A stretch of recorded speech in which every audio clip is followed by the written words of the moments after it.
வணக்கம், இது அரண்சை. நான் தேவா பாஸ்கர். நவம்பர் 16ஆம் தேதி இந்த வீடியோ நம்ம ஷூட் பண்ணிருக்கோம். இன்றைய நாள் வந்து ரொம்ப ஸ்பெஷலான ஒரு நாள். ஏன்னா மைக் டைசன் ரொம்ப வருஷம் கழிச்சு, கிட்டத்தட்ட 20-30 ஆண்டுகள் கழித்து ஒரு ஃபைட்டை வந்து பண்ண போறாரு. அது நெட்ஃபிளிக்ஸ்ல லைவா வரப்போகுதுன்ற செய்தி வந்து பரவிட்டு இருந்தது. அண்ட் மேட்சையும் நம்மளும் பார்த்தோம். காலையிலேயே வந்து ரொம்ப துக்கமான நாளாக அமைஞ்சது. மைக் டைசன் ஃபைட் பண்ண கஷ்டப்பட்டது. அந்த சண்டை வந்து ஒரு பெரிய மன உளைச்சலை கொடுத்து அப்படிதான் இன்னைக்கு இந்த நாளே ஸ்டார்ட் ஆச்சு. அந்த சோகத்தோட ஆஃபீஸ் வந்தா அடுத்த இன்னொரு சண்டை சமூக வலைதளங்கள் ஆரம்பிச்சிருச்சு. அது யாருக்கு அப்படின்னா நயன்தாரா வெர்சஸ் தனுஷ். நயன்தாரா பல்வேறு சீரியஸான அலிகேஷன்ஸை தனுஷ் மேல வச்சிருக்காங்க. அண்ட் இந்த விஷயத்துல நமக்கு சில டேக் அவேஸ் இருக்கு. ரொம்ப முக்கியமாக ரொம்ப சில பர்டிகுலர் விஷயத்த இந்த விவகாரத்தில் நம்ம பேச நினைக்கிறோம். அண்ட் ரொம்ப முக்கியமாக இறுதியா நம்மளுடைய ரெக்வஸ்ட், ஒரு நீண்ட நாள் ரெக்வஸ்ட் ஒன்றையும் முன்வைக்க இருக்கும். ஸோ அது எல்லாம்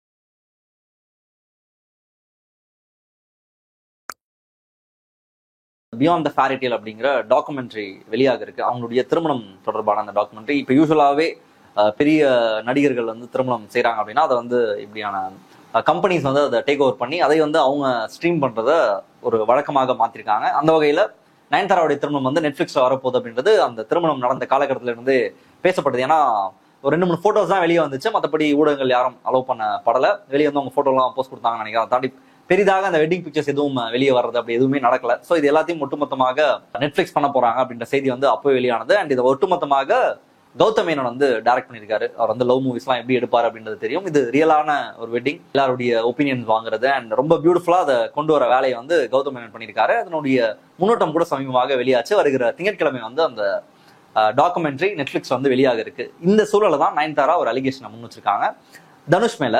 அதுவும் என்ன பேக்ரவுண்ட்ல அப்படின்னா, நயன்தாரா அண்ட் விக்னேஸ்வரனுடைய இந்த திருமணத்துக்கு ஆரம்ப புள்ளி எது அப்படின்னா நானும் ரவுடி தான் படம். இந்த திரைப்படத்தினுடைய ப்ரொடியூசர் வந்து உண்டர்பார் ஃபிலிம்ஸ். அது வந்து தனுஷனுடையது, எல்லாருக்குமே தெரிந்த ஒன்று. இந்த உண்டர்பாரனுடைய ஃபுட்டேஜஸ், இந்த நானும் ரவுடி தான் படம், அந்த படத்தினுடைய மேக்கிங் ஃபுட்டேஜஸ், இதுல தான் அவங்களுக்குள்ள காதல் வந்து மலர்ந்திருக்கு.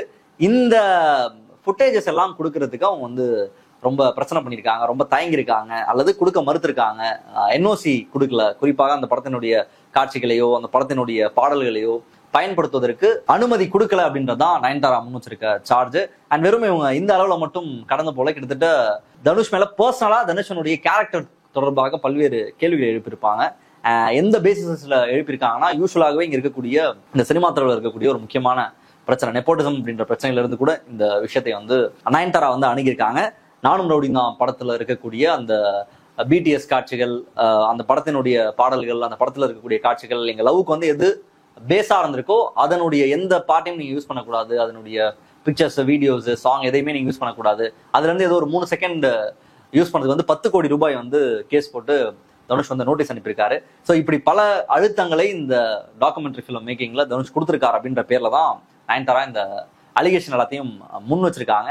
இதை ரொம்ப கிரக்ஸா நம்ம புரிஞ்சுக்கிறது அப்படின்றது, நயன்தாரா இந்த ஸ்டேட்மெண்ட்டை வந்து கொடுத்துருக்கக்கூடிய விதம், அது ரொம்ப தெளிவா ஒரு விஷயத்தை வந்து பின் பாயிண்ட் பண்றாங்க. அது என்ன அப்படின்னா, எந்த பேக்ரவுண்டும் இல்லாம எந்த பின்னணியும் இல்லாம திரைத்துறைக்கு வந்து திரைத்துறையில வந்து ஒரு இடத்தை வந்து நான் பிடிச்சிருக்கேன். உங்களை மாதிரி அப்பாவோடையோ அண்ணனோட ஆசையா திரைத்துறைக்கு வரல அப்படின்றதை நயன்தாரா வந்து பதிவு செஞ்சிருக்காங்க. இந்த பிரச்சனை தான் ரொம்ப முக்கியமான பிரச்சனையா நம்ம பாக்குறோம்.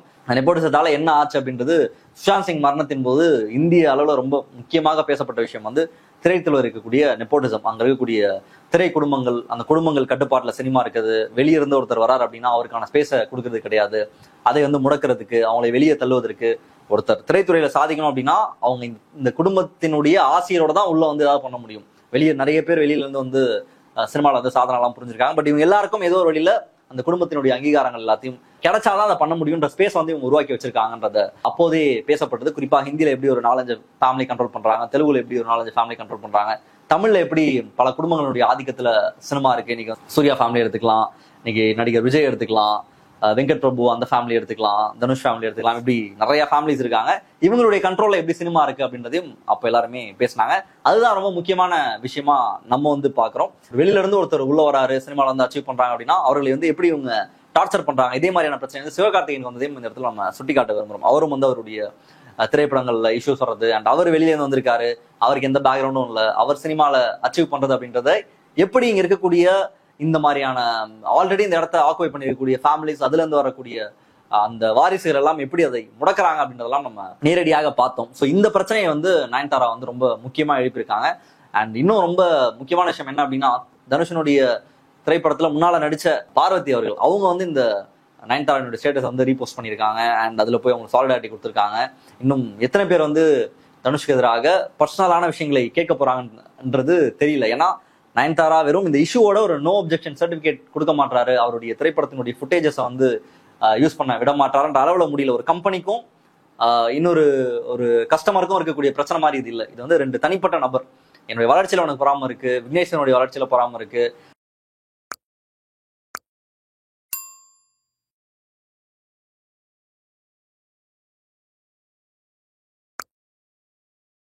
ஆடியோ லான்ச்ல அவர் பேசுறது, அவர் சொல்ற குட்டி கதைகள், மோட்டிவேஷனல் ஸ்டோரிஸ் கிட்டத்தட்ட அப்படியே ரஜினிகாந்த் அப்படியே காப்பி அடிச்சு அவருடைய நடை உடை பாவனையில இருந்து ரஜினி அவர்கள் சொல்ற மாதிரியே அந்த குட்டி கதை எல்லாத்தையும் தனுஷ் மேடை தோறும் முழங்க ஆரம்பிச்சதை நம்ம பார்த்திருக்கோம். அதுல சொல்றதுல ஒரு பாதியாவது கொஞ்சம் உண்மையை சொல்லுங்க. அதுல உங்க பேச்சுல சில விஷயங்கள்லாம் சொல்றீங்களா, அது எதுவுமே உங்க வாழ்க்கையில கிடையாது, ரொம்ப போலியான மனிதராக நீங்க இருக்கீங்கன்றதை நயன்தாரா வந்து இந்த இடத்துல அம்பலப்படுத்தியிருக்காங்க. ஸோ தனுஷ் தொடர்பாக எந்த ஒரு ரிப்ளையும் இது வரைக்கும் கொடுக்கல. ஆப்வியஸா அவரும் ரிப்ளை பண்ணுவாரு. அண்ட் நயன்தாராவே ரொம்ப தெளிவா சொல்லியிருக்காங்க, இது கோர்ட்டுக்கு போனா நிக்காது, ஆப்வியஸா கம்பெனி உன்னோடது, படம் உன்னோடது, யூஸ் பண்ணக்கூடாதுன்னா நான் யூஸ் பண்ணக்கூடாதுதான். பட் அதெல்லாம் தாண்டி கடவுள்னு ஒருத்தர் இருக்காரு, மாரல்னு ஒன்று இருக்கு, அந்த மாரல் படி நீ தோத்துறன்றது தான் நயன்தாரா குறிப்பிட்டிருக்காங்க. நம்ம ரொம்ப முக்கியமான டேக் அவேவா இதை எடுத்துக்கக்கூடிய விஷயம் அப்படின்றது இந்த மேடையில வந்து பேசுறது தான். நடிகர்கள் வந்து பேசக்கூடிய பேச்சு, அவங்க வந்து மக்களுக்கு கொடுக்கக்கூடிய அட்வைஸ், அரசியல்வாதி கொடுக்க அட்வைஸ், இதற்கெல்லாம் யோகிதை வந்து சினிமாவில் இருக்கக்கூடிய நபர்களுக்கு இருக்கான்னு கேட்டீங்கன்னா வெகு சிலருக்கு தான் இருக்கு. ஆக்சுவலா சினிமா அப்படின்ற அந்த மீடியம், அந்த இண்டஸ்ட்ரியே வந்து ரொம்ப ஒரு கரப்டடான இண்டஸ்ட்ரி. இன்னைக்கு வந்து சங்கர் வந்து ஊர் உலகத்தெல்லாம் படம் எடுப்பாரு, எப்படி வந்து பிளாக் மணி இல்லாம இருக்கணும், பிளாக் மணியால எவ்வளவு கரப்ஷன் நடந்துட்டு இருக்கு, கரப்ஷன் எவ்வளவு பெரிய கர்ஸ் நம்மளுடைய சொசைட்டிக்கு அப்படின்ற வடையெல்லாம் சுடுவாரு பயங்கரமா அவருடைய படங்கள்ல. பட் அந்த சினிமா எப்படி எடுக்கப்படுது, அதுல எவ்வளவு கோடிக்கணக்கில் பிளாக் மணி வந்து கொட்டப்படுது, ஒரு ரொம்ப சிம்பிளா ஒரு படத்தினுடைய பட்ஜெட் என்ன, ஒரு நடிகரினுடைய சம்பளம் என்ன அப்படின்றது யாருக்குமே தெரியாது. அல்லது எல்லாருக்குமே தெரிஞ்ச உண்மை, அவங்க வந்து கோடிக்கணக்கில் நூற்றுக்கணக்கான கோடியை வந்து ஒருத்தர் சம்பளமா வாங்குறாரு அப்படின்னா இதெல்லாம் எந்த கணக்குல வருது, எங்க போகுது, இது என்ன பண்றாங்க, இதை எங்க முதலீடு பண்றாங்க, தலையில லாஸ்டா யார் தலையில வந்து விடியுது அப்படின்றத போய் பார்த்தோம் அப்படின்னா யார் தலையில விடியும்னா கடைசியாக உங்களுடைய ரசிகர்கள் தலையில, பொதுமக்கள் தலையில தான் வந்து விடியும். ஆக இப்படியான எந்த ஒரு தார்மீக அடிப்படையும் இல்லாத, ஒரு நேர்மை இல்லாத மனிதர்களாக தான் பலர் வந்து சினிமா துறையில இருக்காங்க. ரொம்ப சொற்பம் தான், எக்ஸப்ஷனல் கேஸ் தான் அங்க வந்து உண்மையா இருப்பாங்க. மற்றது எல்லாமே ரொம்ப போலியான ஒரு உலகமா தான் அது இருக்கு. அண்ட் அங்க இருந்து நம்ம மக்களுக்கு வந்து அட்வைஸ் கொடுக்கறதா இருக்கட்டும், இங்க இருக்கக்கூடிய ரியாலிட்டி என்ன, பிரச்சனை என்னன்றதை பேசுறதா இருக்கட்டும், அண்ட் அதெல்லாம் தாண்டி இன்னைக்கு சமூகத்துல ஒரு பிரச்சனை நிலவுதுன்னா அதுல போற போக்குல அதை சமூகத்துக்காக மக்களுக்காக போராடக்கூடிய மக்களை வந்து கொச்சைப்படுத்துற மாதிரி பேசக்கூடிய பேச்சா இருக்கட்டும், அது ரஜினிகாந்தா இருக்கட்டும், விஜயா இருக்கட்டும், தனுஷா இருக்கட்டும், யாராவனா இருக்கட்டும், இப்போ இவர்களுக்கு வந்து எந்த ஒரு நியாயமும் கிடையாது இவங்க வந்து பேசுறதுக்கோ சொல்றதுக்கோ. ஏன்னா அவங்க முழுக்க அவங்க ஈடுபட்டு இருக்கிறதே ஒரு கரப்டடான ஒரு இண்டஸ்ட்ரியில, ரொம்ப கரப்டடான பர்சனா தான் பை சாய்ஸாகவே அவங்க இருந்துட்டு இருக்காங்க. அப்படிதான் அந்த இண்டஸ்ட்ரியும் இயங்குது, அப்படிதான் அந்த இண்டஸ்ட்ரிக்குள்ள இயங்குற இவர்களும் இருக்காங்க. அப்படி இருக்கும்பொழுது இவர்கள் வந்து மேடையில பேசக்கூடிய பேச்சு, நான் வந்து என்னுடைய ஃபேன்ஸுக்கு பேசக்கூடிய பேச்சு, ஃபேன்ஸுக்கு கொடுக்குற கொடுக்கக்கூடிய அட்வைஸ், அண்ட் இந்த அட்வைஸ் எல்லாம் கேட்டு ஒரு கும்பல் சுத்திட்டு இருக்குல்ல, இவங்களுடைய படம் எவ்வளவு கலெக்ட் பண்ணுச்சு, எவ்வளவு சம்பாதிச்சிச்சு, என் தலை எவ்வளவு பெரிய ஆள் தெரியுமா, அவர் எவ்வளவு பெரிய ஆள் தெரியுமா, எவ்வளவு சம்பாதிக்கிறாரு தெரியுமா, எவ்வளவு பெரிய வீடு வச்சுக்கிறாரு தெரியுமா அப்படின்னு இவங்க பேசக்கூடிய பேச்சு இருக்குல்ல, இதெல்லாம் தான் நம்ம வந்து நிச்சயமாக ஒரு பேசு பொருளாக மாத்திரம். முழுக்க ஒரு போலியான உலகம். அண்ட் வந்து அவங்க சம்பாதிக்கக்கூடிய பணம் இதெல்லாம் நேர்மையான வழியில் இருக்கான்னு கேட்டீங்கன்னா அது ஒரு மிகப்பெரிய கேள்விக்குறி. இது எல்லாமே ரசிகர் தலையில தான் விடியுது.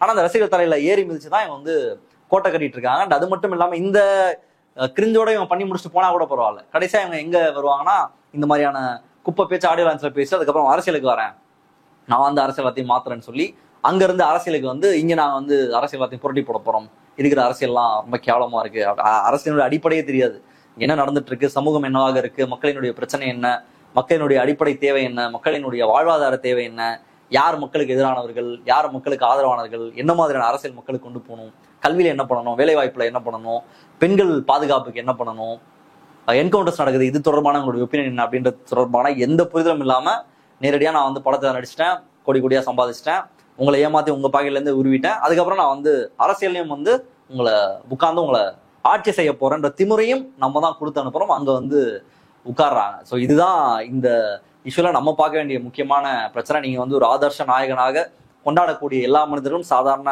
மனிதர்கள் தான், அவங்க சரி தப்பு எல்லாத்தையுமே பண்ணக்கூடிய மனிதர்கள் தான். அண்ட் அதையெல்லாம் தாண்டி சினிமாவில் இருக்கக்கூடிய நபர்கள் ஆப்வியஸாகவே அந்த இண்டஸ்ட்ரியே அவங்களை வந்து கரப்டடா தான் வச்சிருக்க செய்யும். அண்ட் அந்த நபர்கள் கொடுக்கக்கூடிய அட்வைஸை வந்து நீங்க சீரியஸா எடுத்துட்டு லைஃப்லலாம் நீங்க பாத்தீங்க அப்படின்னா எந்த வகையிலும் தேரவே முடியாதுன்றதுதான் இதை நம்ம கொடுக்க வேண்டிய அட்வைஸாக இருக்கு. அண்ட் இந்த இஷ்யூல தனுஷ் வந்து லீகலா இன்னைக்கு நாளைக்கு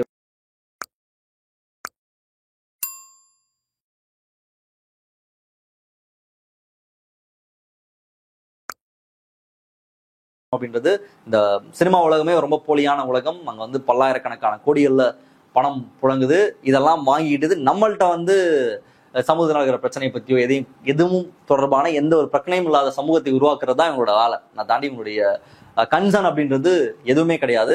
இந்த இஷ்யூல நான் வைக்கிற முக்கியமான ரெக்வஸ்ட் அப்படின்றது, இதுக்கப்புறமாவது இந்த ஆடியோ லான்ச்ல பேசக்கூடிய இந்த கலாச்சாரத்தை அப்படியே ஒழிச்சு விட்டுருணும் தயவு செய்து. ஏன்னா தாங்க முடியல வந்து பேசக்கூடிய நடிகர்கள், அவங்க பேசக்கூடிய பேச்சு, அவங்க பண்ணக்கூடிய கிரிஞ்செல்லாம் பார்க்கறதுக்கு சகிக்கல.